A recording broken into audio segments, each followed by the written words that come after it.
Oceanica, uno le tawatong. Claco Oklahoma Chinel, Aseno, no Taleco Chinel. Jalaki a yetly digging a stone, Jitalaki, Aniwaya Digia.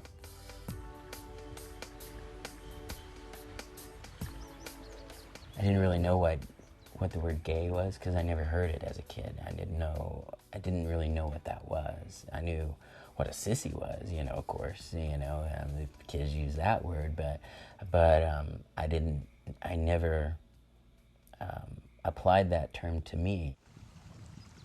Probably about 12 years old was when I first realized that I was different, In our communities, we don't talk about a lot of things, A lot of things are very, very closed and very quiet and kind of live and let live kind of kind of folks, Within myself, I really struggled for a long, long time, all through my teens. It was really hard for me. Growing up, I started to develop antisocial tendencies. I couldn't stand for people to touch me because I was afraid that if somebody got close to me, they would know about me, and I wasn't ready at that time, to really accept that part of who I was. I remember one night I'd been, crying, and I'd been, really trying to understand who I was, and I was praying, and I asked God, because I didn't believe in suicide, but I asked God, I said, if you can't make me like everybody else, then just take me off the world, take me off the earth, because I don't want to be here, And I remember just as soon as I had that thought, all of a sudden I felt very warm, and it felt like somebody just put a blanket around me. And I felt like God spoke to me, and he said, don't worry about it. You're going to be okay. This is all for a reason. This is all for a purpose. As I was living in Tulsa, I got a job a couple of times working in the gay community, specifically in bars. I think that was probably when I got very, very discouraged with the community as I perceived it.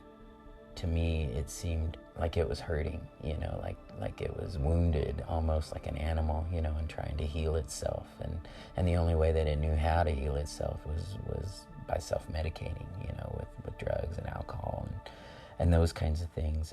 And because of my traditional upbringing, I was always, I've never been a drinker or anything like that, because I saw what it did in my own community. If there's something you don't like about a place or you don't like about a community, then you should do something to make it better. That's when I contacted the Equality Center. I felt like the only gift that I could give my community was my martial arts training. And because it was so beneficial to me growing up, and it really helped me through a lot of bad times as far as improving my self-confidence, and I never had to worry about bullying or anything like that because of the way I could carry myself. You should challenge yourself, and as you do it more and more, you want to... I would really like to give this to the community and hope that they find value in the same things that I did. Until you're I'm feeling it. In our culture, we have this teaching that says we never throw anyone away, that everyone has value. To us, there's not just male and female. There's the other, Nudale. In talking with elders in our tribe, they talked about how, back when they were young, it was an accepted part of our traditional lives. There were certain medicines that two-spirited people or Nudale people carried, and there were certain gifts that they were able to bring out, and that it was actually a blessing. For me, that's a real source of pride. And I'm at the point in my life now where I can celebrate who I am, and I can look at it as a blessing.